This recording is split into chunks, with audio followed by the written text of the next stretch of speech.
I am wearing my Apple Watch here, but I almost never remember to grab that Apple Watch charger, and the watch doesn't necessarily last forever on a charge, so I picked up this. What's happening, Panda Nation? Peter Von Panda here. You know the problem with Apple Watches. One, they get maybe all day battery life, but I've also noticed that on the charger, it really only charges it up to like 80%. I don't know why it does that. You know, maybe it's my habits or something and it's learning from that, but one of the things that happens is it's not always fully charged when I grab it. I'm out and about, I'm traveling, I'm going somewhere for the weekend, maybe I'm just hanging out at a buddy's house all night long, and the battery is dying, the watch doesn't work. You never have the charger. It's like a silly proprietary magnetic charger for the Apple Watch. There's no way to do it with USB-C, no way to borrow a cable from a buddy. It's annoying. And even people that have Apple Watches, usually the one magnetic charger they have is on their nightstand or something. It's not very convenient, what I'm saying. It's not convenient to bust into the master bedroom and then lay on the bed like this, totally naked, waiting for your Apple Watch to charge on their nightstand. I do it, but I do it because I gotta have my Apple Watch. But I thought this product looked pretty interesting. It's a wristband with a charger built in so that I can charge it anywhere. What? Let's take a look at it.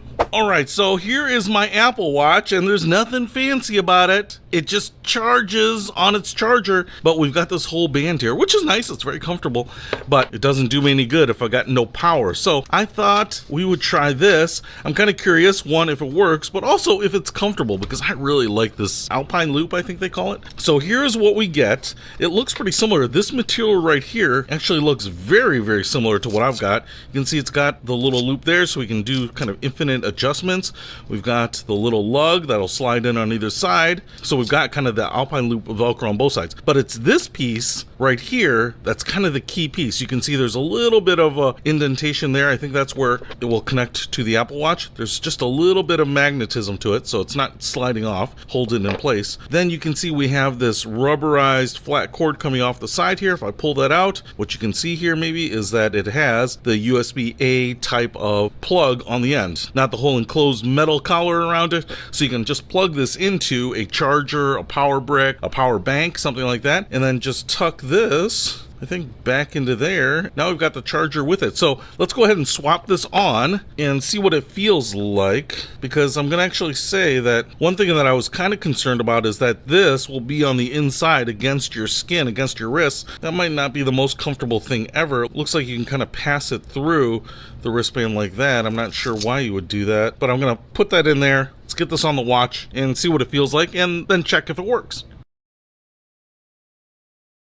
All right, I've got it on. One thing I will say right off the bat is that this is like an extra large band. I like being able to open it up, get my big meaty paw through there without a problem. It stretches, so it's not a big deal, but this band is at its longest setting. You can see I've just got only the Velcro looped over here. I've got this, you know, obviously pegged into the lug right there, so I'm gonna put it on, but you know, medium-sized, cadet-sized hands. This isn't super loose, but if I tighten it right about there, which is about as loose as you can make it, that's kind of right where I'd want it to be. And you can see, all right, it's on. I also wear my watch like reversed left-handed so that the crown is not always hitting my wrist like that. But I'll tell you what, it feels pretty comfortable. I was a little worried about the rubber portion of the cable right there, but you can't feel it. This is a little bit different. It almost feels like you have a little bit of a sensor right on your wrist there, but it's not intrusive. I mean, it doesn't hurt at all. And I guess the fact that they have that little indentation on the inside actually helps, you know, kind of contours to your wrist a little bit. I would say I'm pretty impressed with this. Maybe practical thing is if you're putting your wrist out on a table, will it make noise?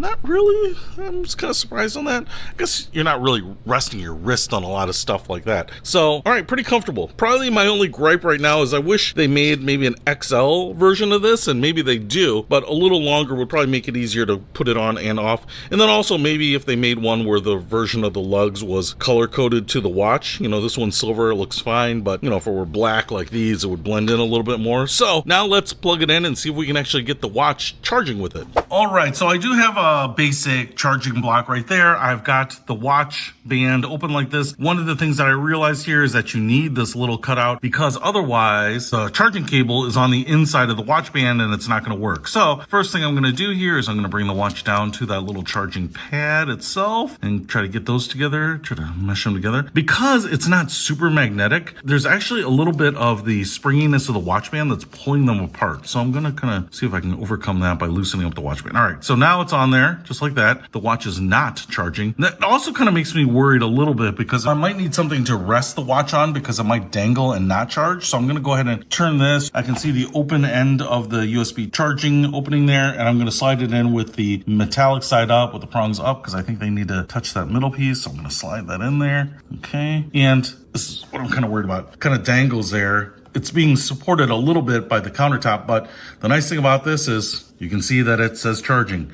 All right, hey, it's kind of telling me that it won't charge beyond the limit, which is just fine. But, you know, I don't think this is something that you're supposed to use every day. But when you're out and about, you don't have to worry about taking around the charging cable. You can go on vacation, go away for the weekend, go somewhere overnight, knowing that, hey, when my Apple Watch does die at the end of the day, at least I have a charger here on the wristwatch. So I think it's just supposed to be a little bit of a insurance policy, a little backup, if you will. It makes me feel better, especially when traveling, you know, that I don't have to worry about, did I pack an extra Apple Watch charger? Do I need to get another one? You know, I've got the one at home, but this one will work in a pinch. And you don't need the charging block. You could plug it into your laptop or a power bank or something like that. So if you want an Apple Watch band with a built-in Apple Watch charger, I'll put a link to this one in the description below. Peter Von Panda, out.